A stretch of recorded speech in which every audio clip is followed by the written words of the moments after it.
Buenas noches para todos. Entonces, pues como ya lo nombraron, vamos a seguir con la exposición de antibióticos que la estamos presentando pues el grupo 4. Siguiente, por favor.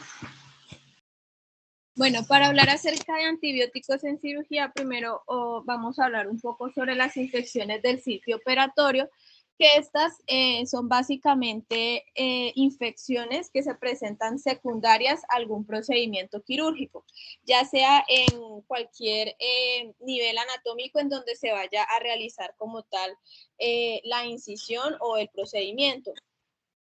Hay que tener en cuenta que pues para estas infecciones del sitio operatorio vamos a tener unos factores de riesgo que se pueden dividir en lo que son locales, que son ya netamente como tal de la herida, y los que son los sistémicos, que estos ya van a depender como tal del estado funcional del paciente. En cuanto a los factores de riesgo locales,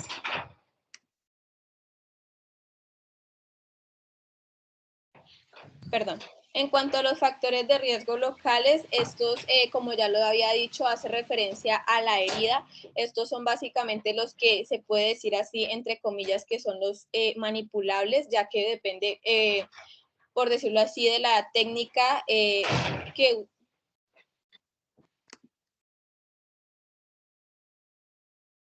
Perdón. Estas se utilizan casi, se puede decir que es como exclusiva de la técnica que utilice el cirujano, ¿sí? Ya que como tal el objetivo que se tiene al momento como de suturar, pues es de proporcionar el oxígeno adecuado y los nutrientes al tejido para que estos puedan tener un proceso de cicatrización adecuado. Digamos, acá en estos factores de riesgo locales, hay que tener en cuenta que, por ejemplo, el uso como excesivo o exagerado de lo que es el cauterizador va a como comprometer esa área, ¿sí? Y no va a permitir que pues se logre lo que ya les había dicho, el aporte adecuado de oxígeno y nutrientes al tejido, y pues así no va a hacer una cicatrización adecuada. Y ya en cuanto a los factores de riesgo sistémicos, como ya lo había dicho, va a depender del estado funcional del paciente. ¿Esto qué quiere decir? Pues básicamente cómo se encuentra él antes de la cirugía, ¿no? Por ejemplo, aquí entran lo que es la edad, la malnutrición, la inmunosupresión, enfermedades de base como lo son la diabetes, el cáncer, el tabaquismo, son todos esos factores que van a llevar a que el paciente no pueda tener como un proceso de cicatrización adecuado o que pueda presentar alguna complicación un poco más adelante. Siguiente, por favor. En cuanto a las medidas de prevención,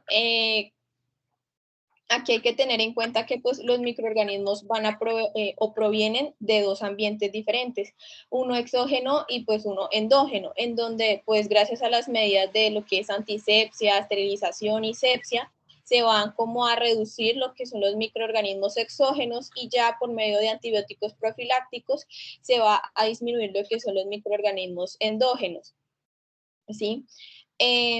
Aquí vamos a tener algunas escalas o clasificaciones que están basadas como tal en el estado físico preoperatorio del paciente y que nos puede dar una idea o un porcentaje de cuánto, o el riesgo, mejor dicho, que puede presentar el paciente de infección. Entonces ahí tenemos lo que es el ASA, hay otras que es la CENIC, o también lo que es el CENIC-Haley, que pues ahí dependiendo como esas variables, uno va sumando los puntos y ya después al final pues va a aparecer más o menos cuál es la tasa de infección del paciente.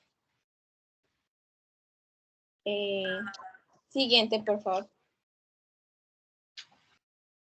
Ahora pues la pregunta es, bueno, ¿y estas infecciones del sitio operatorio cómo van a surgir? Pues hay que tener en cuenta que pues en cualquier herida quirúrgica es un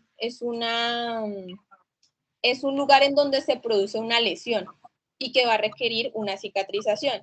Entonces, para que surjan estas infecciones del sitio operatorio, hay que tener como un desbalance en tres determinantes importantes, en lo que es el estado del huésped, en lo que es el estado de la herida y pues el microorganismo. En cuanto al estado del huésped, como ya lo había hablado sobre el estado funcional del paciente preoperatorio, el estado de la herida, si esta herida fue limpia, contaminada, sucia, ¿sí? Y el estado, y el microorganismo, que pues eso ya va a depender como del lugar en donde yo le haga la incisión pues al paciente, ¿sí?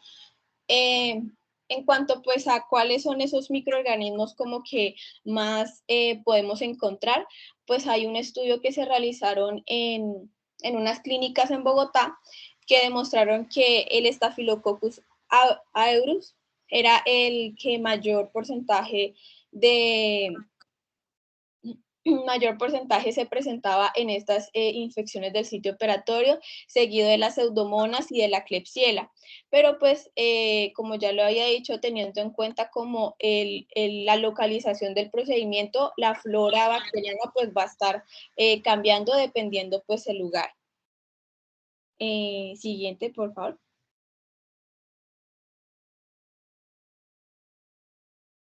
Ahora sí, vamos a hablar acerca de las clasificaciones pues, de estas infecciones del sitio operatorio. Estas se pueden clasificar pues, según el nivel anatómico que se encuentra afectado. Entonces, las primeras que vamos a hablar son de las infecciones incisionales superficiales, que estas ocurren a partir de los primeros 5 días del procedimiento y lo único que se va a ver afectado es la piel y o el tejido subcutáneo. ¿Sí? ¿Cómo podemos hacer un diagnóstico de esta infección superficial?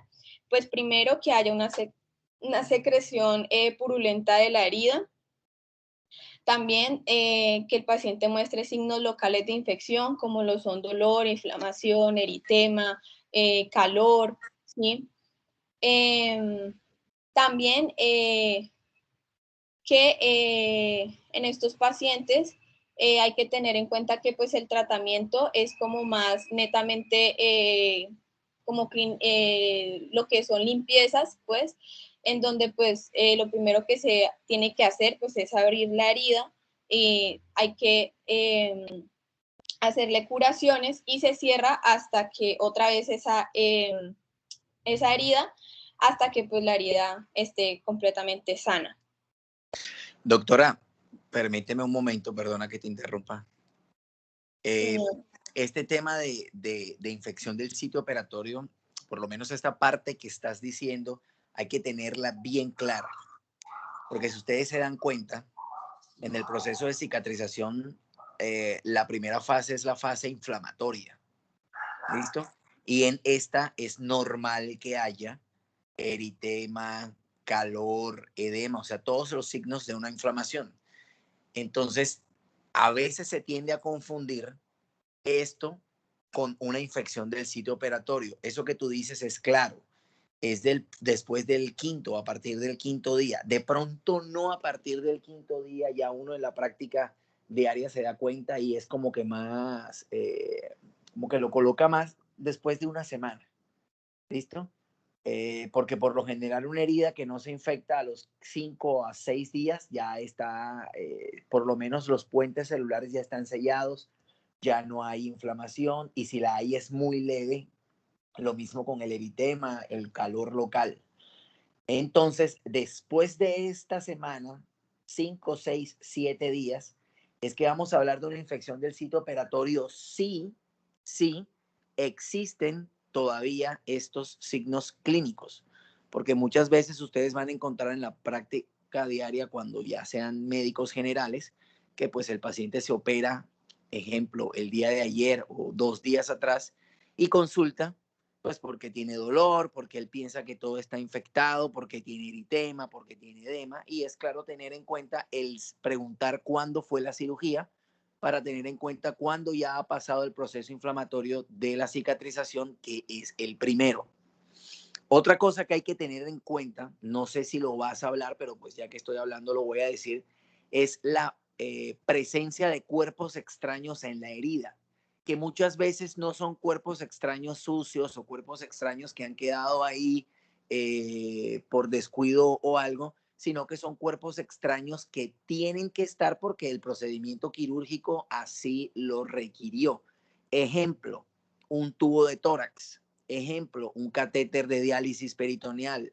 Ejemplo, un catéter central, un catéter subclavio. Son cuerpos extraños que al pasar la semana o los 5 o 6 días, el proceso inflamatorio de la cicatrización va a persistir porque el cuerpo lo toma como un cuerpo extraño y lo intenta rechazar y va a echar de mano de todos los mecanismos inflamatorios que tiene el cuerpo humano. Otra cosa es la persistencia de los puntos de sutura. Muchas veces al paciente no se le dan las órdenes para retiro de sutura y el paciente dura con los puntos de sutura durante mucho tiempo y esto puede causar que se prolongue el proceso inflamatorio de la cicatrización. ¿Listo? Entonces hay que tener muy claro esto. A la semana, yo no lo pongo el quinto día. Después de una semana, si se observan todos estos signos, ya se habla de una infección del sitio operatorio y pues dependiendo de los signos, las características, ya se entra a ver si es superficial, profunda o de órganos y espacios. ¿Listo? Entonces, puedes continuar, Doc. Vale, señor. Siguiente, por favor.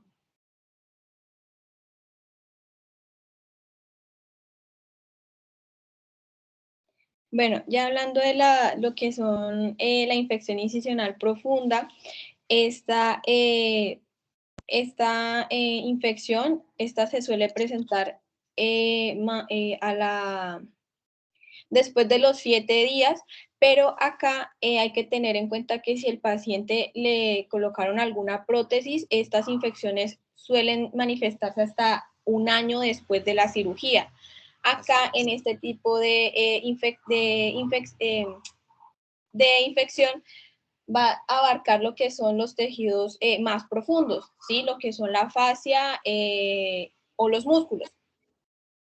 Aquí, como tal, un diagnóstico de esta infección incisional profunda. Esta se suele dar porque hay un drenaje purulento en la zona, pero que no comprometa los órganos o el espacio del sitio operatorio, que haya una dehiscencia,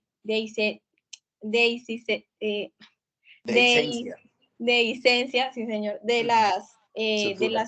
la sutura, o que el paciente ya empiece a tener signos o síntomas como lo son la fiebre, un dolor localizado, irritación a la palpación. También que se le puede realizar como tal o un absceso o se le puede observar al paciente que hay abscesos que afecten como tal esa incisión. ¿Y qué se tiene que hacer en estos casos? En estos casos acá aparte pues de abrir la herida y empezar a hacer como tal las curaciones o las limpiezas, se tiene que empezar una terapia empírica antibiótica, pero también hay que tener en cuenta que se le tiene que tomar un cultivo al paciente para poder pues aislar cuál es el microorganismo que está pues presente en esa infección. Esta terapia antibiótica hay que tener en cuenta que va a depender como la epidemiología de cada hospital y se tiene que ir escalonando dependiendo pues los gérmenes que se vayan aislando en ese cultivo. Y pues esta terapia no tiene que pasar pues ni de no tiene que pasar de los 5 o de los 7 días. Doc, discúlpame, esa terapia empírica, si bien es cierto lo que dices, sí es verdad, es dependiendo de los microorganismos de cada centro hospitalario, pero también depende del origen o del motivo que llevó al cirujano a realizar dicha cirugía. Porque pues no es lo mismo una infección del sitio operatorio profundo en un paciente al cual se le programa para colocarle una malla por una eventración a un paciente con una infección del sitio operatorio que fue posterior a una apendicectomía por un plastrón o por un apéndice perforada. ¿Listo? Y perdón, no sé si te escuché, en el tratamiento de las infecciones del sitio operatorio superficial, ¿qué dijiste que era? Que tocaba solamente abrir la herida, curaciones, pero no se le realiza terapia antibiótica. Así es, listo. Solo curaciones. Y si hay colecciones, pues se abre la herida, se drena y simplemente curaciones. Y en esta que estás hablando, ahí sí es importante la terapia antibiótica empírica y pues esperar el cultivo. Lo que pasa es que muchas veces esos cultivos se demoran, sobre todo que no vivimos, somos un país tercermundista y a veces esos cultivos se demoran mucho, están mal tomados, la muestra se pierde.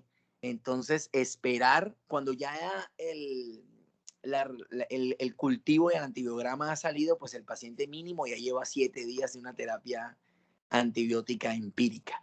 Pero sí, hay que realizarlo. ¿Listo? Continuado. Vale, sí, señor. Siguiente, por favor.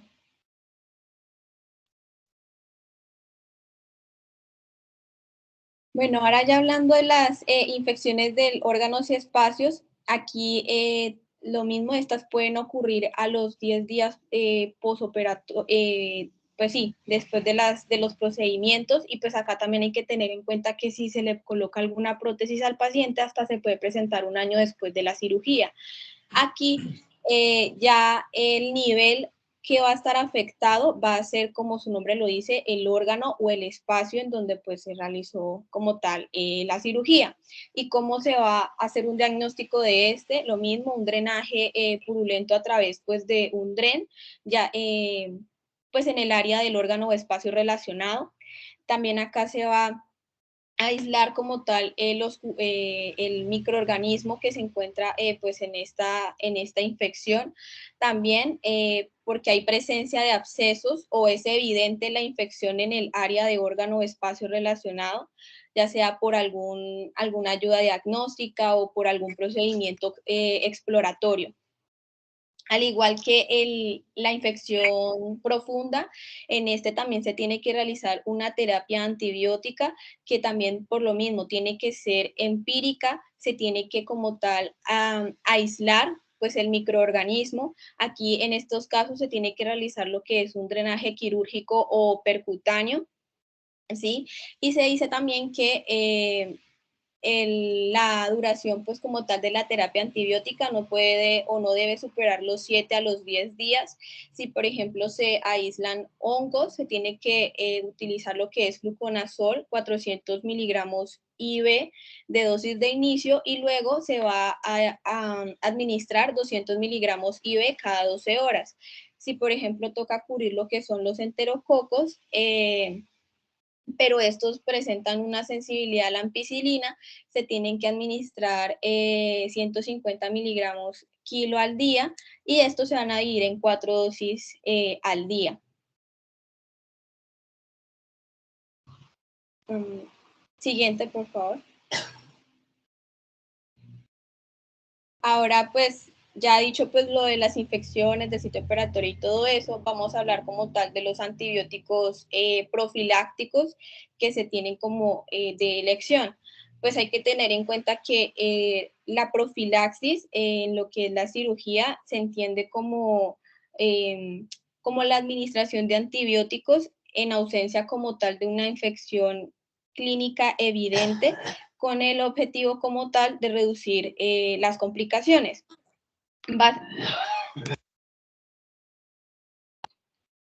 Básicamente, pues, como lo decía, pues es prevenir la aparición de esas infecciones del sitio operatorio mediante, pues, estas terapias profilácticas. Aquí hay que tener en cuenta que, pues, para poder nosotros utilizar un antibiótico profiláctico, estos tienen que ser del mínimo espectro posible, tienen que ser lo menos tóxico para el paciente, y los que no, pues como ya lo he hecho, ¿no? Que no utilizar como antibióticos de amplio espectro.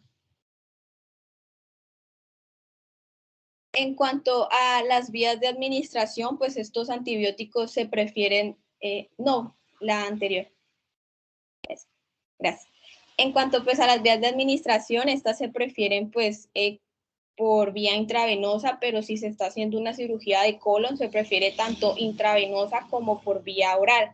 El tiempo como tal de la duración de esta profilaxis, pues la había leído que algunos estudios prefieren menos a 24 horas, y que esta debe ser de una sola dosis, pero estos van a depender de como el tiempo de la cirugía. Si, por ejemplo, la cirugía dura más de 2 vidas medias del antibiótico que yo le administré al paciente, le tengo que dar una dosis de refuerzo, ¿sí?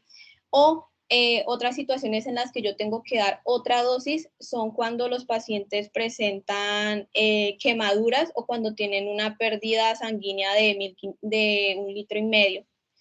Y estas profilaxis se tienen que dar antes de la cirugía, ya sea media hora u 1 hora antes de que se realiza como tal la incisión o se realice como tal la cirugía. En casos, digamos, de inducción anestésica se pueden realizar intraoperatoria, pero lo preferible es que sea pues preoperatoria, ¿verdad? Sí, señor. ¿Y cuáles entonces pues son los antibióticos de elección? Se prefieren lo que son las cefalosporinas de primera generación, por lo que ya había dicho, cumple como tal con lo que es que pues no son de amplio espectro ni nada, y además de que estas cefalosporinas de primera generación también van a cubrir lo que son los microorganismos que se encuentran en piel, porque pues la piel es como la primera barrera que se va a tener al momento de realizar pues una cirugía, ¿no? La incisión. Ahora sí, siguiente, por favor.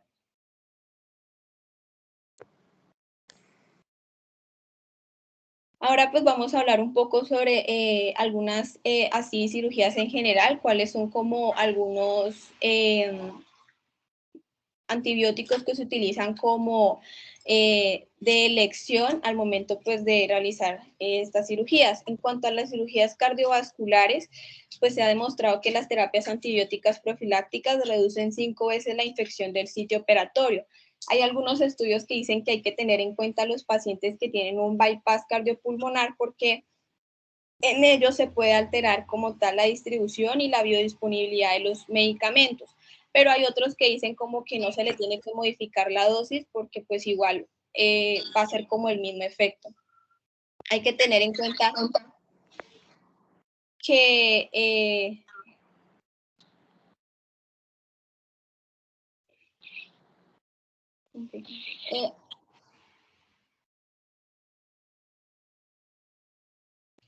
bueno, en cuanto a hay que tener en cuenta en estos pacientes como unas consideraciones especiales de que no hay como tal una evidencia clara del uso pues como tal de la vancomicina en la profilaxis como de elección, pero que si se llega a usar, hay que tener en cuenta los pacientes con bypass cardiopulmonar, obesos o los de insuficiencia renal que puede llegar a tener como una alteración en la farmacocinética pues de este fármaco. Siguiente, por favor. En cuanto a la cirugía de mama, se sugiere pues las profilaxis preoperatorias tanto en cirugías de mama como cirugías de CA de mama, y también si a los pacientes ha tenido antecedentes de radioterapia o tienen antecedentes de obesidad, y cuando se le va a realizar un implante mamario, ya sea por alguna cirugía plástica o reconstructiva, se le tiene que, o se le recomienda también lo que es el uso pues de estas profilaxis antibióticas. Siguiente, por favor. En cuanto a la cirugía de cabeza y cuello, varias guías recomiendan como el uso de profilaxis para la mayoría de los procedimientos limpios contaminados en cabeza y cuello, pero hay algunas que sugieren que estas profilaxis en pacientes que tengan un alto riesgo de endocarditis infecciosa, que van a ser sometidos a una amigdalectomía, se le tiene que realizar sí o sí pues esta terapia antibiótica. Y también es importante que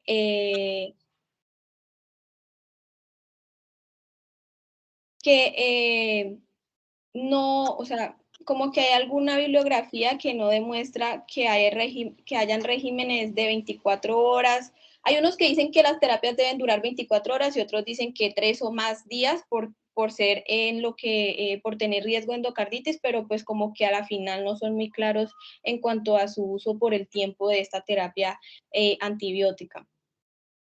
Siguiente, por favor. En cuanto a la cirugía ginecológica y obstétrica, En las guías, por ejemplo, del 2017, habían dicho que cuando se realizaba un aborto médico, los antibióticos profilácticos no eran como necesarios, pero ahorita en las del año pasado se dice que el uso de cefazolina o de amoxicilina clavulánico sí se tiene que utilizar como una terapia antibiótica para los pacientes que van a realizarse pues el aborto.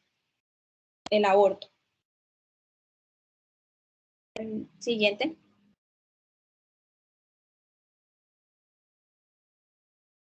En cuanto a la cirugía general y el aparato digestivo, hay que tener en cuenta que pues estas profilaxis antibióticas se consideran pues como tal en los pacientes de alto riesgo, ¿sí? Que pueden presentar ya sea perforación gastroduodenal o que tengan una disminución de la motilidad, o un aumento del pH, pues ya sea porque utilizaba antiácidos, o también en pacientes que presenten riesgo de sangrado, obesidad o que tengan una clasificación ASA mayor o igual a 3.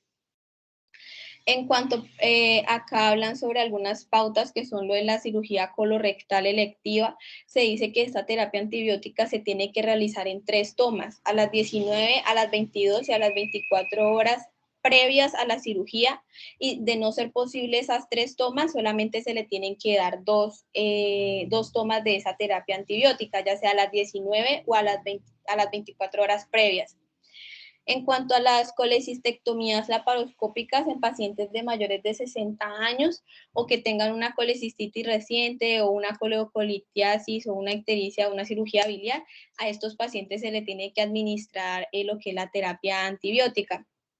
En cuanto a las herniorrafias o a la hernioplastia, la profilaxis antibiótica solo está indicada pues en los pacientes que tengan un alto riesgo de infección, como ya lo habíamos dicho, pacientes ancianos, inmunosuprimidos, diabéticos.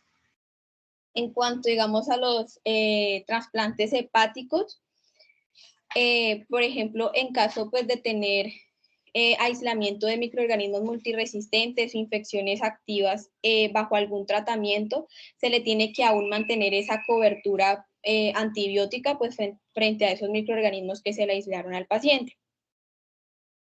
Siguiente, por favor.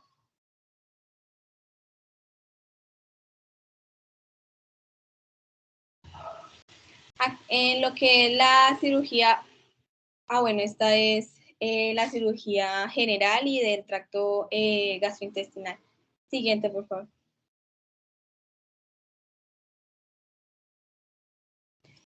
Ahora, en cuanto a la cirugía oftálmica, lo que es la endoftalmitis es la complicación como más común pos algún procedimiento oftálmico. Aquí se van a encontrar lo que son las bacterias gram negativas y también lo que son gram negativos. En estas, como tal, el objetivo de estos antibióticos suelen pues ser como más tópicos. Estos se utilizan ya preoperatorios y es, como ya lo hemos dicho, como tal reducir la cantidad de microorganismos como tal en la superficie conjuntival. Y en este caso, las fluoroquinolonas son las más recomendadas debido pues a los que tienen como mayor penetración ocular y tienen un amplio espectro y son poco tóxicos para los pacientes. En cuanto a las cirugías de cataratas, se tiene que dar básicamente antibióticos pre, intra y posoperatorios.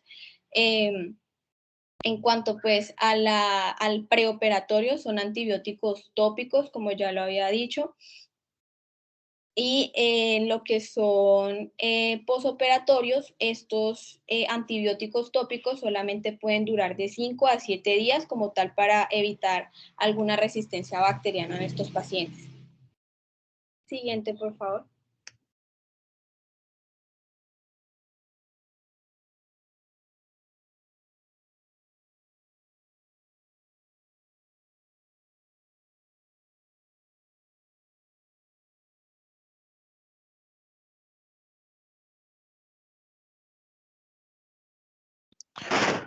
Bueno, entonces en cuanto a la cirugía torácica no cardíaca, tenemos que si bien el objetivo, como bien decíamos, de la profilaxis prequirúrgica es la disminución pues, de la infección del sitio operatorio, En este tipo de cirugías pues también va a jugar un rol fundamental diferentes factores que pues también pueden desarrollar, por ejemplo, con neumonías o empiema.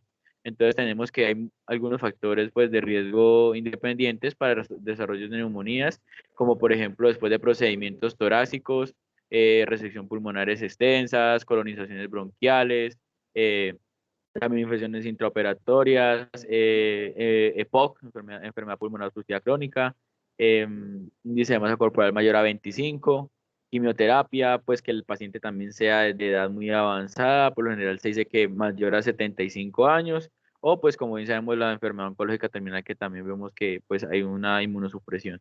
Entonces tenemos que también hay múltiples, como les decía, múltiples factores, digamos, por ejemplo, del empiema postraumático, como digamos, por ejemplo, la inserción de un tubo a tórax, ya pues de manera de emergencia o de urgencia, donde hay pues hay un mecanismo lesional que se realizó pues porque, digamos, ejemplo, tiene un hemotórax y pues en estos casos se puede considerar pues tratamiento antibiótico en vez del uso de profilaxis y pues podemos decir que como bien decía mi compañera, se utilizan cefalosporinas de primera generación como la cefazolina a 2 gramos IV.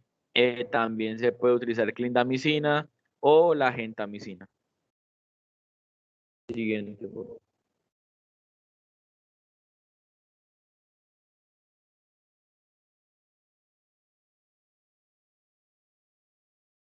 Bueno, en el caso de la cirugía traumatológica, podemos decir que los pacientes con antecedentes de infección, digamos, por ejemplo, en una articulación, que por ejemplo van a ser nuevamente intervenidos quirúrgicamente, deben recibir profilaxis antibiótica según los tipos de microorganismos hallados con anterioridad, pues en un aislamiento. Si la cirugía va a precisar torniquete, el antibiótico tiene que haber terminado de pasar al menos 15 minutos antes de realizar el procedimiento.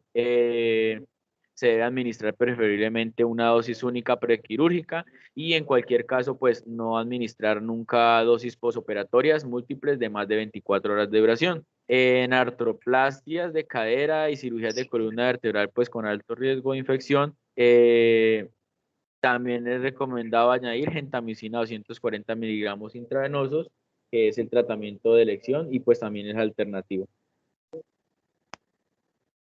Siguiente.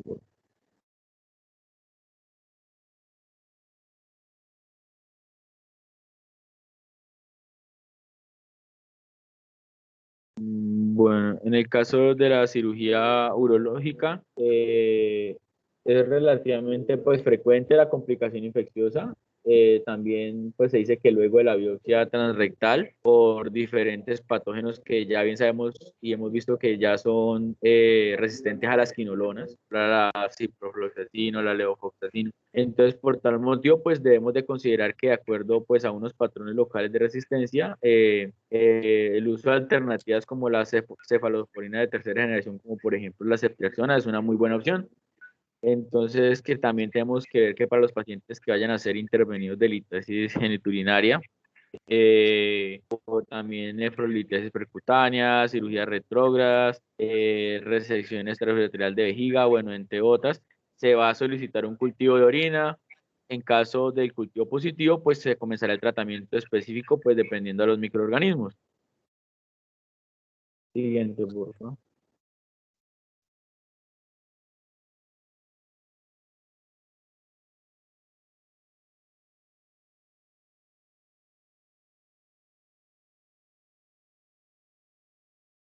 Siguiente, por favor. Es cirugía vascular la siguiente.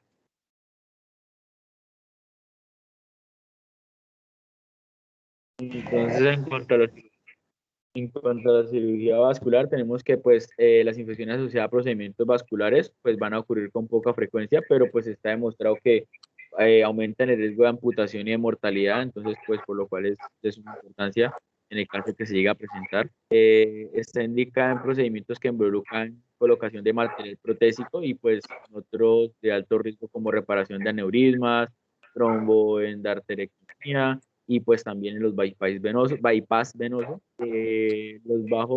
Los pacientes, perdón, con bajos procedimientos braquiocefálicos e implantación de material protésico, pues y se dice que no parecen beneficiarse de la profilaxis. Entonces, básicamente es por una colocación de un objeto. Siguiente, por favor.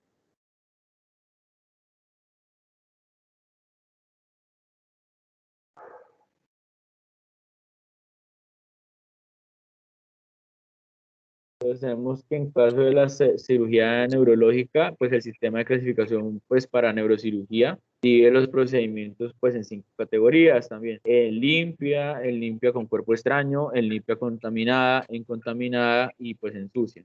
Entonces, pues encontré que, digamos, en una serie de 4.500 neurocirugías en un estudio que se hizo, demostraron un descenso significativo de la tasa de infección en craniectomía limpia sin implante, 9.7% versus 5.8% con profilaxis, y pues se dijo que la profilaxis en este estudio no redujo la tasa de infección en los pacientes con neurocirugías de urgencias que estuvieran limpias, contaminadas o sucias, o también en cirugías de larga duración mayores a 4 horas. Entonces, pues por lo cual, en resumidas cuentas, en estas cirugías, pues no se beneficia muy bien de la profilaxis. Tenemos que en otras las principales gérmenes responsables de las infecciones, pues van a ser los focos positivos, como el estafilococcus aureus, el estafilococo coagulasa negativos. En menor proporción, pues también tenemos la Perinibacterium agnes y Bacillus gram negativos en un 5-8%. Entonces, en esto se debe considerar pues el uso de vancomicina.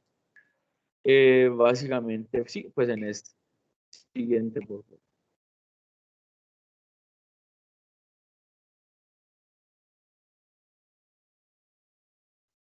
En el caso de los procedimientos endoscópicos gastrointestinales, pues el propósito pues, de la profilaxis antibiótica es el de reducir el riesgo de complicaciones iatrogénicas que se puedan causar pues, debido al procedimiento. No obstante esto, la administración no está recomendada en forma sistémica. Los procedimientos endoscópicos pues, son asociados a mayores tasas de bacteremia y pues a otras complicaciones infecciosas. La gastrostomía o la yeyunostomía endoscópica percutánea, la escleroterapia esofágica, bueno, la ligadura de varices, dilatación endoscópica. Entonces la administración y la CEPRE, que se realiza harto siempre. Entonces la administración de antibióticos pues profilácticos está recomendada en todos los pacientes con cirrosis previamente, la escleroterapia esofágica y pues a la ligadura. ¿Están hablando? Bueno, entonces para terminar, entonces tenemos que se recomienda la administración también de una cefalosporina de amplio espectro o también de piperacilina tazobactam en una dosis única o en 3 dosis durante un día. Siguiente, por favor. Y ya por último, en el caso pues, de la radiología intervencionista, pues, no se deben contar actualmente con ensayos multicéntricos aleatorizados que evalúen pues, eficacia clínica y las indicaciones de profilaxis durante los procedimientos de radiología intervencionista. Entonces, pues la indicación habitualmente se utiliza para procedimientos no limpios o para aquellos pues, que son considerados limpios, pero en los que se genera un volumen de tejido necrótico en un área potencialmente contaminada, como por ejemplo una embolización. Entonces, digamos, también en pues, procedimientos como dispositivos de cierre lateral percutáneo, en colocación de endoprótesis o en colocación de... Y ya, básicamente, de forma sucinta. Eduardo está ¿en dónde? Está en clase. ¿Cómo que esa conectada llamada? ¿Ah? Esa conectada llamada. Ah. Un paquero que yo dije, que se escuchara yo. Y la de la puta.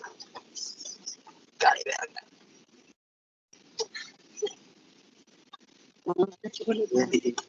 Creo que sí, como no esperaba. Ay, ¿por qué no te bajas y corres? Es que esa bicicleta ahí está rara. Bueno, pero el baño es el trampolín. El trampolín. No, el trampolín no, eso es que queda muy a ras con la.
Hola, hijo.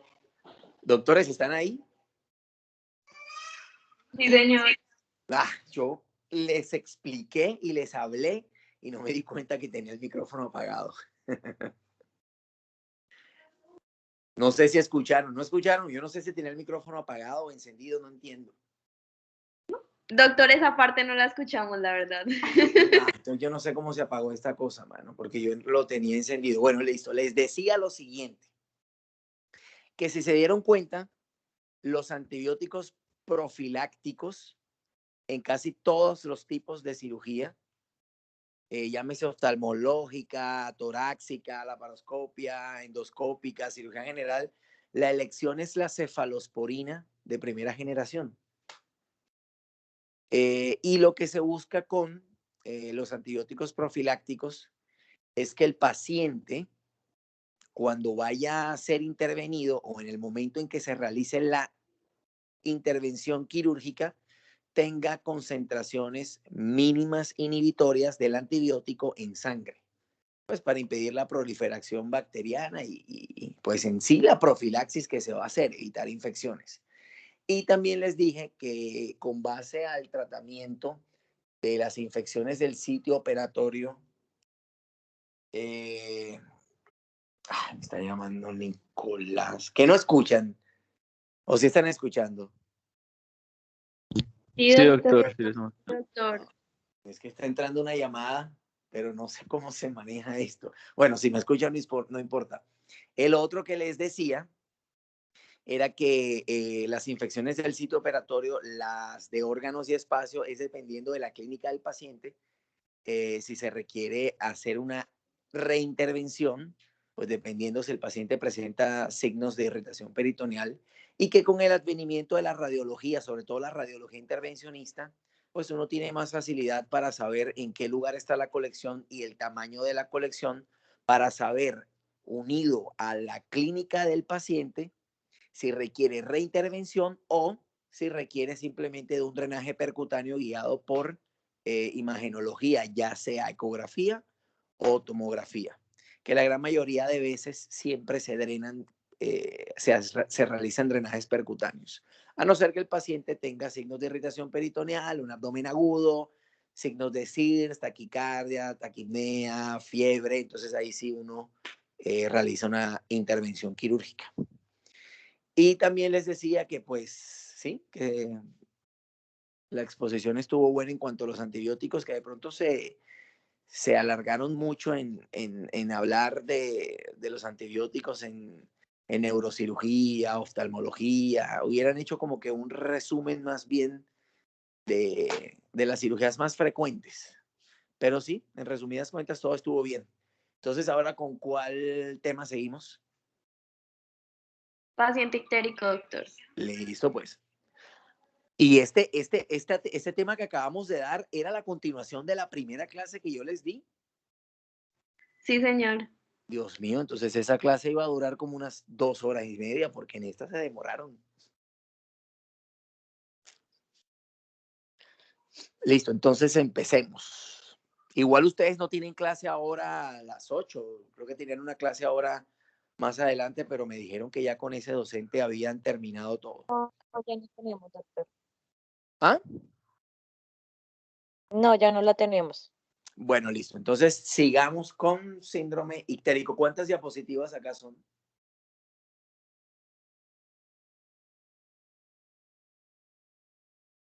Doctor, son poquitas.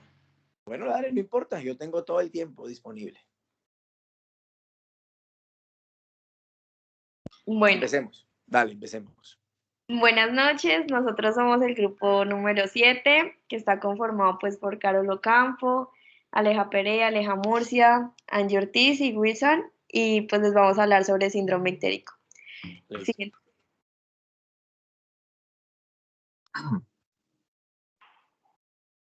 Pásala, iniciemos ya.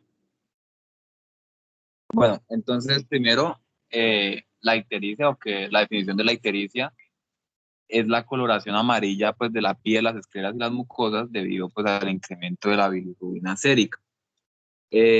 Generalmente se describe en la literatura que hay ictericia aproximadamente cuando los niveles de bilirrubina están entre 3 a 4 miligramos de decilitro, pero pues esto no es del todo concreto. Puede ser menos, puede ser más, y pues de eso depende de cada literatura en la que se lea. Como pues dato importante, ya explicaré cuál es cada una, la bilirrubina directa o conjugada, pues tiñe preferentemente los tejidos con alto contenido de elastina. Por eso pues las mucosas y las escleras se tiñen primero pues con esta bilirrubina. Pásala. Hay que decir pues que la bilirrubina prácticamente es el producto terminal del metabolismo del grupo hemo. Entonces, el 80% de la síntesis de bilirrubina se da por la hemólisis fisiológica de los eritrocitos después de los 120 días, y un 20% se da por un catabolismo fisiológico de algunas proteínas como la mioglobina, las catalasas y los citocromos. Pásala.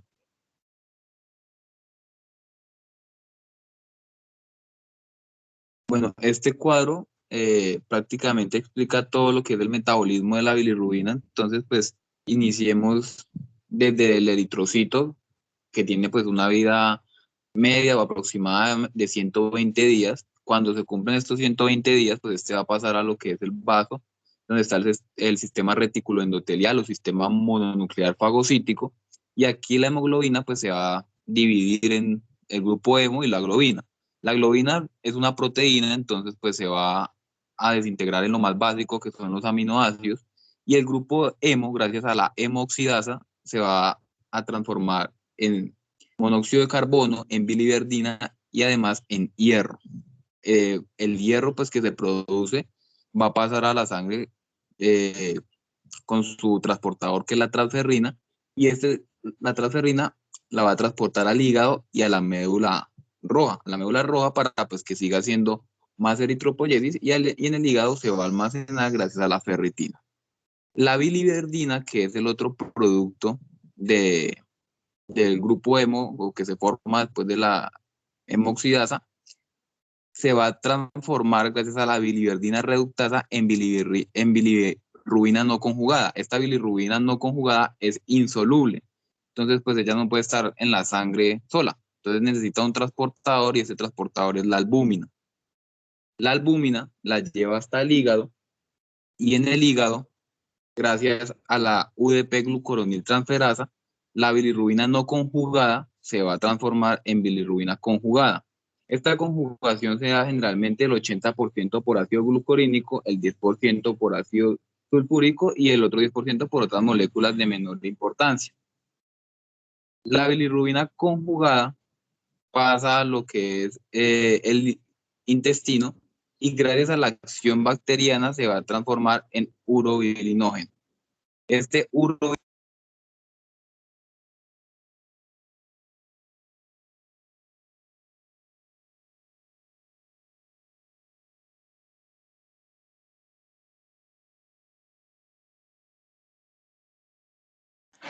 Doc, no estoy escuchando, se te fue la voz.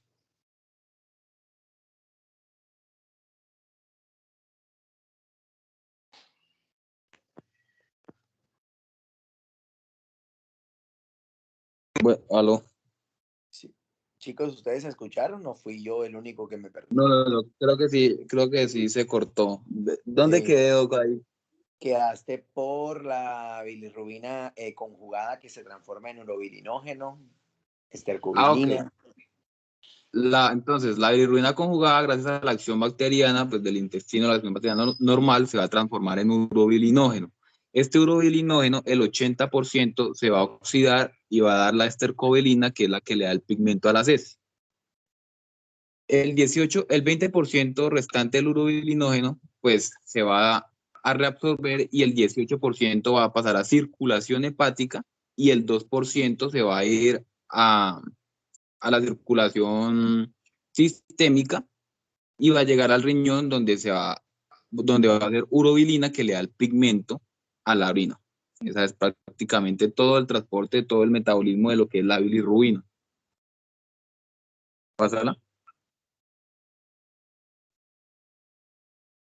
Bueno, aquí es simplemente para decir que cuando la albúmina llega al hígado, la bilirrubina se va al retículo endoplasmático liso en el hepatocito, gracias a estas dos proteínas que son la ligandina y la proteína Z. Son dos proteínas pues importantes en lo que es la conjugación, porque dan el transporte del citosol hasta el retículo endoplasmático liso para la conjugación de la bilirrubina. ¿Pásala? Y aquí pues muestro cómo en la imagen de la derecha, cómo este urobilinógeno se reabsorbe y va a circulación hepática y a su vez también va a circulación general, donde va a terminar dando el pigmento a la orina, que es la urobilina.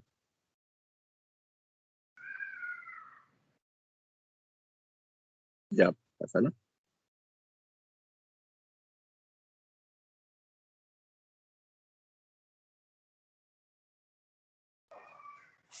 Bueno, entonces acá hablando un poco de la fisiopatología de la ictericia, para la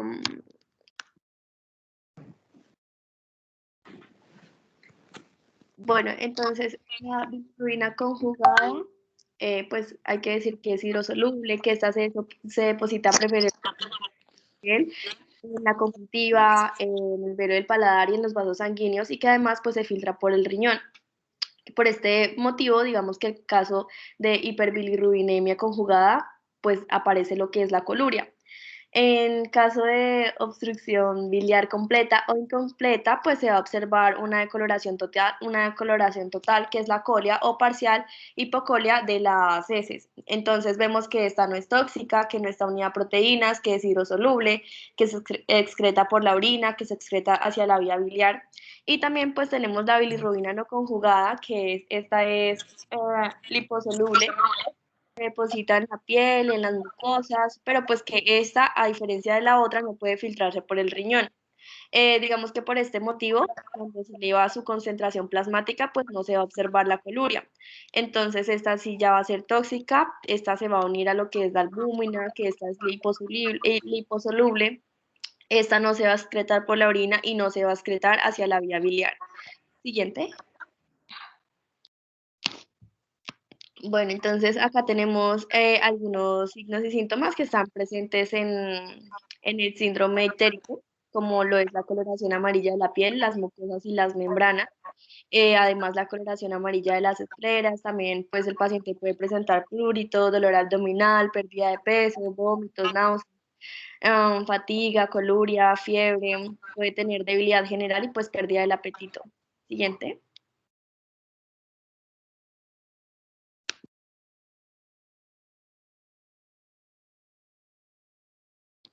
Bueno, entonces las ictericias metabólicas se van a dividir en tres grupos grandes, que son uno, pues la ictericia por aumento de la bilirrubina no conjugada.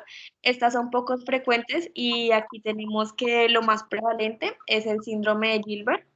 Tenemos también la ictericia por aumento de la bilirrubina conjugada. Acá en este caso, pues las más frecuentes son las colestasis, tanto la intra como la extrahepática, y estas son debidas a un bloqueo de flujo biliar que impide pues la llegada de la bilis hacia el duodeno. Todos estos pues se van a tocar más adelante. Y por último tenemos la ictericia mixta, que esta se presenta como consecuencia de una lesión hepatocelular en la que se van a alterar de forma simultánea varios pasos del metabolismo de la bilirrubina en el interior pues, de la célula. Siguiente.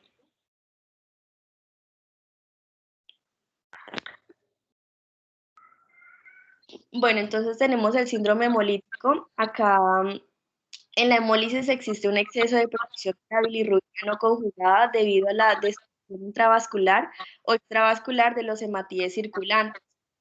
Los valores de la bilirrubina no acostumbran a superar los 4 miligramos de decilitro y para el diagnóstico suele ser más fácil en presencia pues, de anemia, reticulocitosis, hipersideremia, disminución de los valores plasmáticos de aptoglobina, proliferación eritroblástica de la médula ósea y vida media de los hematíes acortada. Digamos que acá las transfusiones de grandes cantidades de hematíes o de la reabsorción de hematomas también pueden ocasionar hiperbilirrubinemia no conjugada. Bueno, entonces la eritropoyesis ineficaz, este es un trastorno muy poco frecuente causado por la destrucción de los precursores de los hematíes en el interior de la médula ósea. Esto va a determinar pues un aumento de la producción de la bilirrubina no conjugada.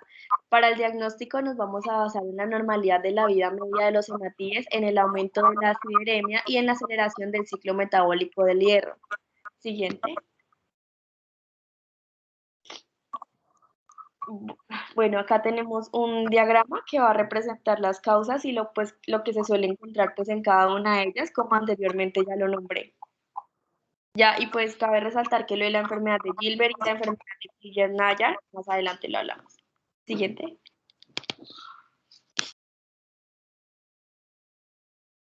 Bueno, entonces como les estaba diciendo, tenemos el síndrome de Krieger-Najjar, o enfermedad de Krieger-Najjar. Es una enfermedad de herencia autosómica recesiva y poco frecuente. La clínica, acá en este síndrome, se va a en los primeros días después del nacimiento, va a cursar por una hiperbilirrubinemia no conjugada, que esta pues va a ser debida a un déficit muy causado de glucuroniltransferasa, que esta pues como ya siempre es la enzima responsable de la conjugación de la bilirrubina, puede ser absoluto para la enfermedad de Krieger-Najjar tipo 1 o parcial para la tipo 2.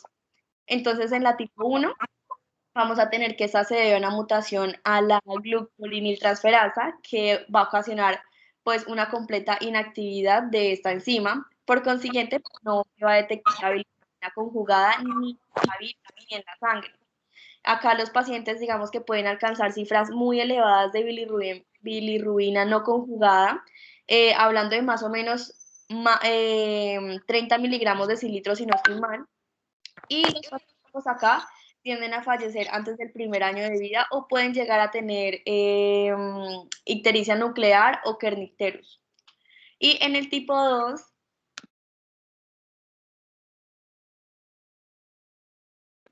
perdón, en el tipo 2 esta pues es más benigna que la tipo 1 y los pacientes acá pueden llegar a alcanzar la vida adulta. Acá la actividad de la glucoroniltransferasa está muy reducida en el hígado y aunque pues está presente, no puede llegar a detectarse en los exámenes bioquímicos habituales. Entonces digamos que esta enfermedad, pues como ya lo dije, es más benigna que la tipo 1, no siempre es benigna, por lo que los pacientes tienen que ser tratados con fenobarbital de eficacia excelente y también deben ser tratados con fototerapia para poder mantener las concentraciones de bilirrubina no conjugada por debajo de 26 miligramos de decilitro y poder llegar a evitar a que estos pacientes pues desarrollen trastornos neurológicos. Siguiente.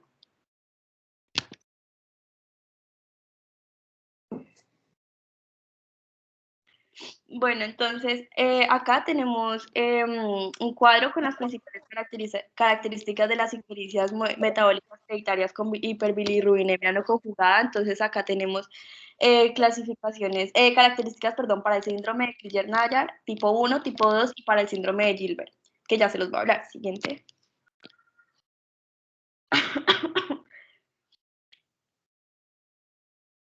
Bueno, entonces el síndrome de Gilbert, este se define como un trastorno familiar benigno con aumento pues moderado de la bilirrubina no conjugada, es decir, va a estar por debajo de 5 miligramos de decilitro, perdón.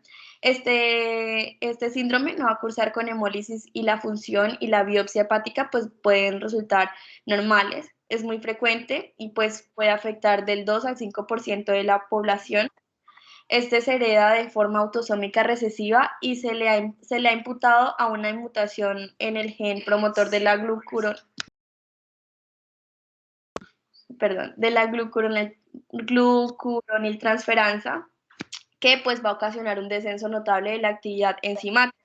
Sin embargo, pues también pueden existir otros factores implicados en la patogenia, ya que el número de homocigotos de esta mutación es muy superior al de los pacientes que expresan pues esta enfermedad. Acá la sospecha diagnóstica se establece tras una exploración médica de rutina o cuando se le realiza pues un análisis de sangre por otro motivo. Entonces no es como digamos que se mande un análisis o un examen para ya como diagnosticar el síndrome, sino como creería yo que se diagnostica, ¿cómo se le dice? O sea, secundario a otra cosa. Acá la ictericia es muy moderada y puede ser intermitente y además pues puede ser más evidente durante, o sea, si el paciente está cursando por un proceso infeccioso, si pues es una paciente embarazada o pues si una paciente está en su periodo de la menstruación. Em, ya para diagnosticarlo, nos vamos a basar en el aumento moderado de la bilirrubina no conjugada, en la ausencia de la hemólisis y en la normalidad rigurosa de la función hepática. Este se puede confirmar mediante una prueba de ayuno, que si no estoy mal es la dieta de FAMIS de 24 horas, en la que se puede observar un aumento de la bilirrubina no conjugada del 50% por encima del valor basal. Siguiente.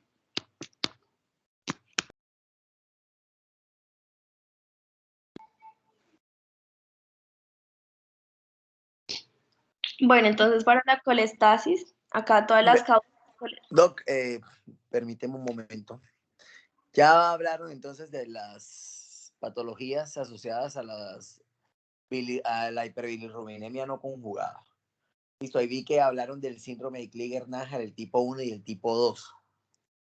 Ahí, como bien lo dijiste, doctora, los pacientes con ese síndrome de Kriller-Najar tipo 1, esos pacientes no llegan a la edad adulta, se mueren al primer año, a los 6 meses, a los 3 meses mueren, porque esos pacientes tienen una deficiencia total de la uridindifosfotransferasa de ácido glucurónido, que es la enzima que se encarga de convertir la bilirrubina no conjugada en bilirrubina conjugada.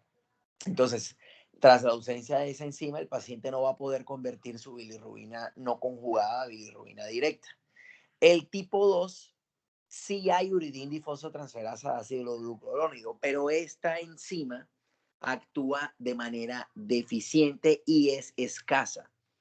Entonces, por eso todo el tratamiento que hay que hacerle al paciente, administrarle fenobarbital, y estos pacientes pueden alcanzar la vida adulta, pero este Klinger-Najar tipo 2 es muy, muy extraño. Mientras que el síndrome de Gilbert, en donde la uridindifosfotransferasa de ácido glucurónido está presente y es una enzima eficiente en estos pacientes, a pesar de ser eficiente, no hay mucha producción de dicha enzima. Entonces el cuerpo o el hígado se sobresatura de bilirrubina no conjugada y no hay tanta enzima para convertirla en bilirrubina conjugada o directa. ¿Listo? Este síndrome sí es frecuente y sí se observa en la práctica diaria. Pero este síndrome no es incompatible con la vida. Los pacientes pueden vivir sanamente y llegar a su adultez, a la tercera edad, incluso mueren de cualquier otra causa menos de este síndrome. Y estos son los pacientes que después de una comida copiosa, después de un fin de semana con mucho alcohol, de un fin de semana de sol, a los días siguientes siempre se tornan ictéricos y ese tinte ictérico va desapareciendo lentamente y no requiere de ningún tipo de medicación ni de intervención. Ese síndrome de Gilbert sí es más frecuente y sí lo van a ver en su práctica diaria cuando salgan como médicos generales. ¿Listo? Pero más que todo esta patología es tratada por medicina interna, no tanto por cirugía general. Entonces ahora van a hablar de ictericia por aumento de la bilirrubina conjugada. Listo, pues, los escucho. Bueno, entonces la colestasis es por un bloqueo o una supresión del flujo biliar que impide, ya sea total o parcial, la llegada de la bilis al duodeno. Entonces, acá de todas las causas de colestasis también pueden ser responsables pues del aumento de la bilirrubina conjugada. Clínicamente, la colestasis suele manifestarse por la presencia de ictericia, coluria, acolia y pues ocasionalmente por prurito intenso. En el suero se va a detectar pues un aumento de las sales biliares, de la bilirrubina conjugada, de la fosfatasa alcalina, de la gamma-glutaminiltransferasa, del colesterol total, entre otros. Y pues según la localización, la colestasis se van a dividir en intrahepáticas o en extrahepáticas.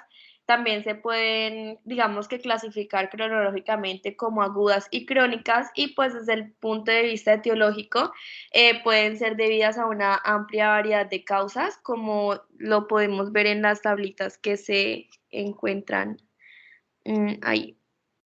Siguiente.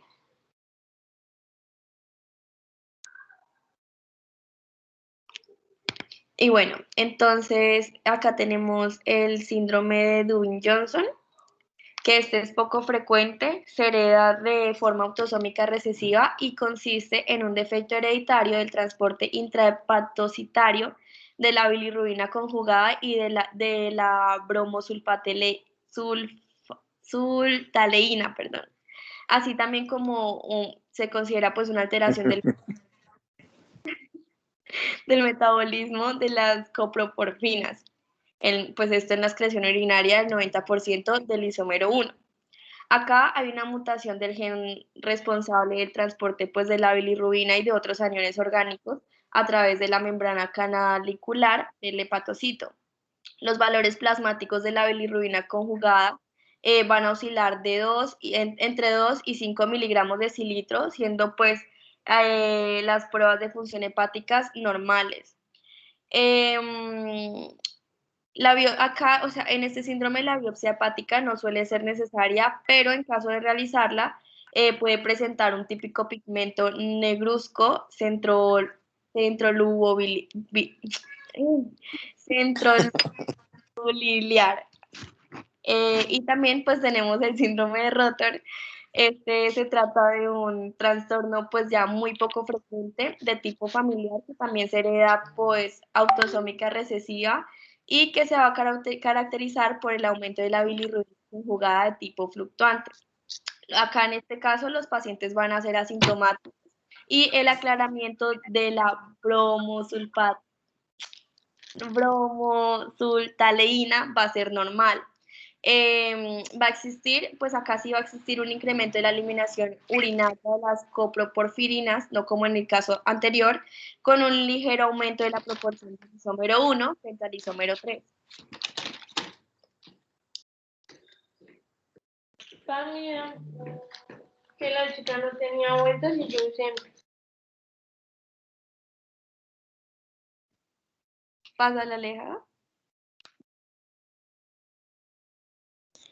Bueno, ahora hablaremos sobre la ictericia asociada a la bilirrubina mixta. Entonces, esto se debe a que se presenta una lesión hepatocelular, pues en la que se va a alterar toda la parte metabólica. Pues ya mis compañeros hablaron anteriormente de qué es la parte metabólica, pues se asocia a los pasos pues, de captación, conjugación y excreción de la bilirrubina. Entonces, es mixta porque se afecta la bilirrubina conjugada y la no conjugada. Bueno, entonces es importante destacar que se va a dividir, como se observa en la gráfica, que puede existir una lesión aguda en donde se van a elevar mayor 10 veces del valor normal. Y además el paciente puede presentar una moderada elevación de las enzimas de colestasis, pues hablamos de las enzimas de colestasis cuando hablamos de la fosfatasa alcalina y también de la gamma-glutamiltranseptidasa. Además de esto, pues es importante destacar que una lesión aguda se presenta más en la hepatitis vírica y la asociada a tóxicos. También está la lesión crónica. En esta se observa que existe un valor de transaminasas menor, 10 veces al valor normal. El paciente va a presentar hipoalbuminemia, gamaglobulinemia y alargamiento del tiempo de protrombina, que no mejora con la administración de vitamina K. Pues vamos a confirmar, bueno, en los hallazgos ecográficos, pues nos van a ayudar a poder identificar si es una lesión crónica, pero en realidad se confirma con una biopsia hepática.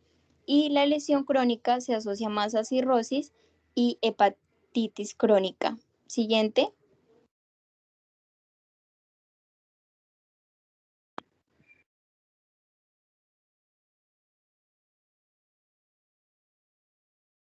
Bueno, es importante el abordaje que le damos a ese paciente con ictericia. Es importante poder investigar con una buena anamnesis y pues un buen examen físico. Entonces tenemos factores que nos van a ayudar a llevar ese diagnóstico. Entonces cuando hablamos de la edad es importante identificar pues que un paciente joven lo vamos a asociar más a un cuadro de hepatitis y enfermedades hemolíticas frecuentes. Ya un paciente pues de la mediana edad, hepatitis, pero y también enfermedades del tracto biliar, pero ya de pronto una hepatitis asociada a la actividad sexual. Y en el adulto mayor vamos a ya hablar de que el paciente puede presentar pues neoplasias. El sexo, la ictericia pues se presenta con mayor frecuencia en el sexo femenino. En este pues se asocia pues a la litiasis biliar o las neoplasias. La procedencia, pues es importante preguntarle al paciente dónde ha estado recientemente, porque, por ejemplo, si el paciente ha tenido viajes a lugares tropicales, podemos asociarlo a que el paciente tenga una malaria o un dengue. Ya después de haber realizado la anamnesis, vamos a identificar ya el motivo de consulta. Siguiente.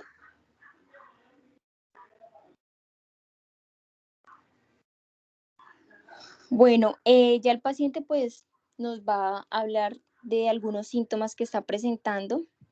Entonces, si el paciente se observa una ictericia, el paciente tiene fatiga, ha perdido el apetito, está acompañado de náuseas, vómito, fiebre y cambios en el hábito intestinal, también síntomas respiratorios altos y pues que raramente tiene artralgias o urticaria, los cuales comenzaron varios días antes de la ictericia. Este cuadro se va a asociar a la hepatitis.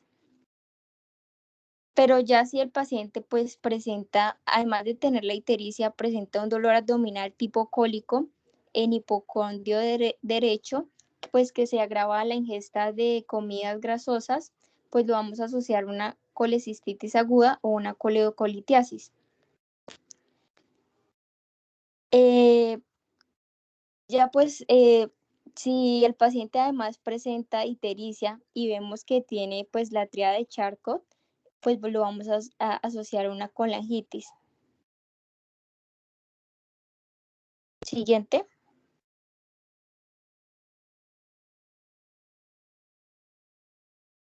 Pero un paciente que pues nos consulta, que solamente tiene la ictericia y no se asocia a ningún otro síntoma, pues vamos a considerar y pues que el paciente es un adulto mayor, vamos a sospechar de una neoplasia.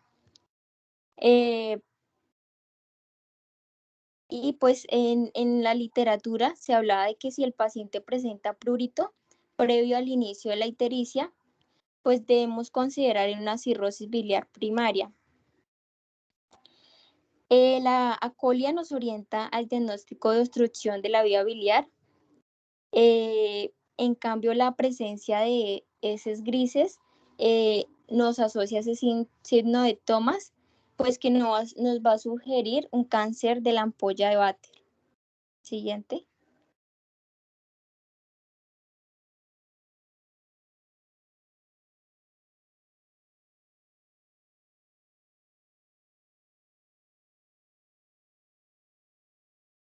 Bueno, es importante pues indagarle al paciente los antecedentes, si ese paciente ya, pues si lo asociamos a una colelitiasis, si él sabe o si ha tenido cólicos o si el paciente en su infancia tuvo hepatitis o pues si el paciente ya ha presentado, le han realizado alguna intervención quirúrgica como una colecistectomía y además qué fármacos el paciente está consumiendo actualmente.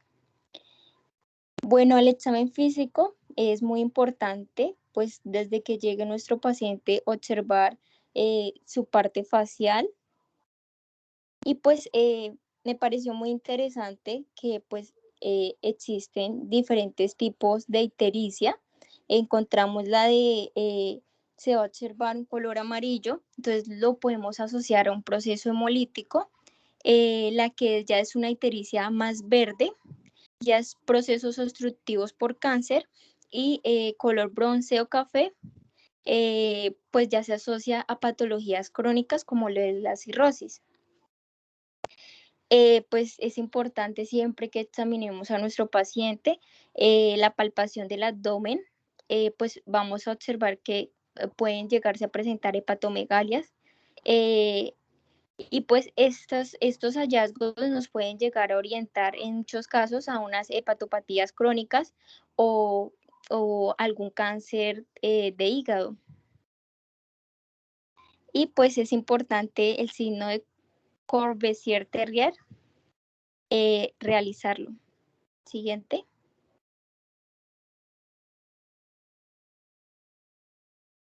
Bueno, ya teniendo los datos de la valoración clínica, existen algunos marcadores analíticos que nos van a poder, digamos que proporcionar una elevada probabilidad de tener, digamos, un enfoque diagnóstico un poco más acertado. Entonces, si, digamos, el paciente presenta una hiperbilirrubinemia aislada, pero no presenta, digamos, una alteración en las demás pruebas de función hepática, podemos estar pensando en una enfermedad hemolítica o una eritropoyesis ineficaz. Asimismo, si el paciente presenta alteraciones aisladas pues, del metabolismo de la bilirrubina, podemos sugerir o enfocarnos hacia el síndrome de Gilbert. Por otro lado, cuando se presentan las hipertransaminasemia intensa, es decir, que hay unas transaminasas con valores mayores a 1000 unidades por litro, podemos pensar en una hepatitis aguda tóxica o vírica. Asimismo, que las hepatopatías alcohólicas, en estas es frecuente observar un cociente de las transaminasas superior a 2. Por otro lado, en los pacientes que presentan colestasis, acá se va a presentar una elevación de la concentración sérica de fosfatas alcalina, de la gamma-glutamiltransferasa, el colesterol y los lípidos totales. La fosfatas alcalina puede estar 10 veces elevadas con respecto pues, al límite superior de referencia, y esto nos puede enfocar a que el paciente esté presentando alguna colestasis por alguna lesión de los conductos intrahepáticos, ya sea una colangitis o una cirrosis biliar primaria. Asimismo, enfermedades granulomatosas o un colangiocarcinoma. También cuando se presenta un paciente con colestasis con las bilirrubinas totales normales, esta se considera como una colestasis anictérica o disociada. Y asimismo, cuando se presenta una colestasis y el paciente a su vez presenta un alargamiento del tiempo de protrombina, digamos que se corrige con la administración de vitamina K, pues por vía parenteral. Asimismo, pues a nivel de cuadro hemático, si el paciente presenta anemia, pues se puede pensar o enfocar hacia las hemólisis, la eritropoyesis ineficaz, las neoplasias y las infecciones crónicas como la cirrosis. Asimismo, cuando hay un aumento de la deshidrogenasa láctica, una disminución de la aptoglobina y presencia de hemosideúria, se puede pensar también en una hemólisis. Es importante también que, digamos, si tenemos sospecha de alguna enfermedad hepática de tipo viral, pues deben pedir exámenes complementarios como la serología para virus de la hepatitis A, B, C o D, y asimismo anticuerpos tisulares, ya que aproximadamente el 90% de los pacientes que presentan cirrosis biliar primaria se le encuentran positivos algunos anticuerpos antimitocondriales en suero.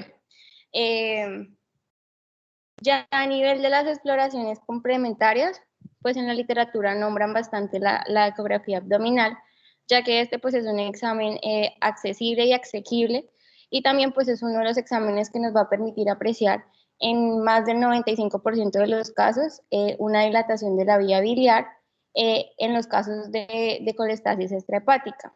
Además, nos puede permitir de pronto, digamos, encontrar el lugar de la obstrucción o en algunos casos hasta la causa de esta misma. También, pues digamos que la indicación más común es que pues en esta se puede encontrar la presencia de cálculos biliares. En la tomografía de abdomen, esta pues también nos permite descubrir pues la dilatación de la vía biliar en más de los 95% de casos, y esta exploración digamos que es de elección en pacientes en cuando pues al realizarle una ecografía esta salió inadecuada o en caso tal de que se sospeche algún tipo de neoplasia. Encontramos la CEPRE. Esta, pues como sabemos, esta ya es una técnica invasiva, y esta técnica presenta un 95% de sensibilidad y especificidad para el diagnóstico pues, de la obstrucción biliar. Esta, a su vez, va a permitir, digamos que, realizar las papilotomías, asimismo la extracción de cálculos y la colocación de drenajes biliares. En cuanto a la resonancia magnética, pues esta bueno, la indicación más precisa para esta es que es para aquellos pacientes en donde se les realizaron una CEPRE y que no tengan que acompañarse de ningún procedimiento pues, terapéutico. Y en algunos casos también se puede manejar la biopsia hepática, pero esta ya es cuando se sospecha o se tiene, sí, pues se tiene una gran sospecha de que el paciente pueda estar cursando por alguna enfermedad hepatocelular difusa o una colestasis intrahepática, de, pues que la etiología pues, no se encuentre muy clara. Y pues ya por último está este algoritmo que es enfocado más a la sospecha de la colestasis. Pues ya teniendo en cuenta la evaluación clínica y analítica y haber tomado, digamos, la ecografía, que es el examen pues que acá aparece de primeras, se tiene en cuenta si la vía biliar se encuentra dilatada o no. Si se encuentra dilatada, se debe tener en cuenta cuál de la vía está pues, dilatada, si la intra o la extrahepática. Si es la intrahepática, ellos sugieren realizar la colangioresonancia y pues ya si es en la extrahepática con o sin dilatación de la vía intrahepática, se puede considerar la CEPRE o considerar la colangioresonancia previa a la CEPRE si pues existen dudas de que hay algún tipo de cálculo en el colédoco. Asimismo, si en la ecografía la vía biliar no muestra dilatación y hay una sospecha clínica de la colestasis intrahepática, se puede considerar la colangioresonancia como un paso previo a la CEPRE, pues precisamente para observar si hay cálculos o no en el colédoco, y si no, pues se realizarán pruebas específicas más analíticas, un poco más específicas, pues para este caso.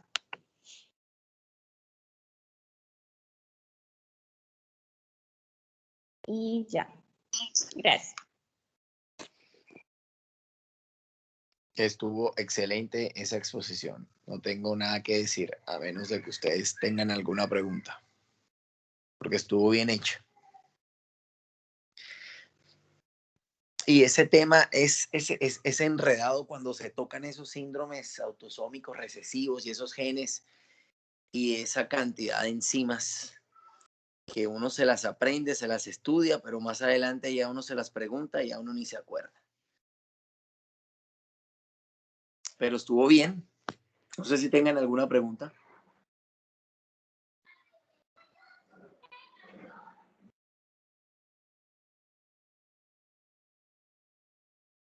No, doctor. Bueno. Continuamos entonces con CA de recto llano. ¿Cuántas diapositivas son esas? Como 100. ¿Cuántas? Pues no 100, doctor, pero sí está larguita. No, díganme cuántas son. 51, doctor. Dios mío. Chicos, ¿les parece si esa exposición la dejamos para otro día? ¿Cuándo, Sí. ¿cuándo tienen tiempo?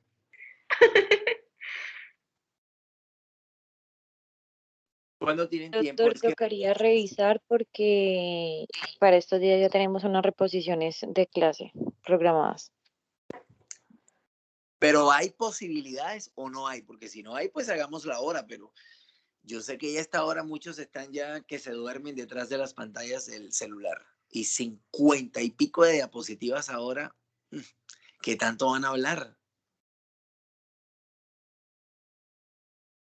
Sí, yo creería que no, porque la otra semana prácticamente todos los días vamos a estar viendo de dos temas.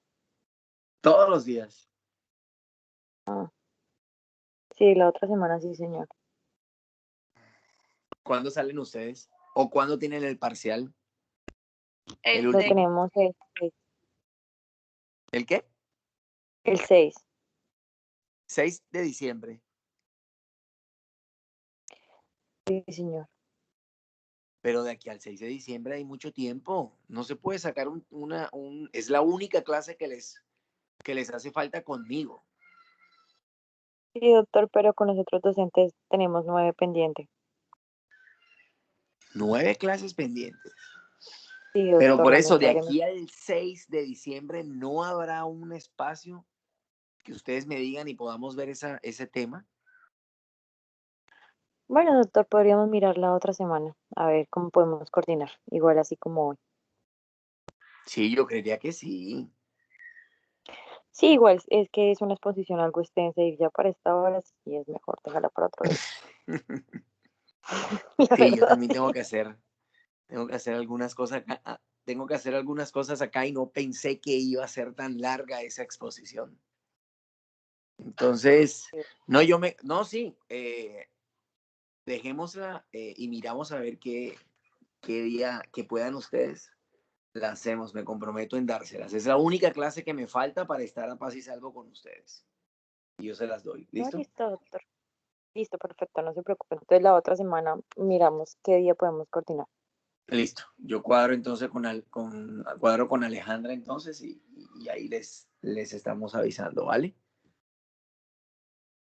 Bueno, listo, doctor. Muchas gracias. Bueno, pues que tengan buena noche, que descansen y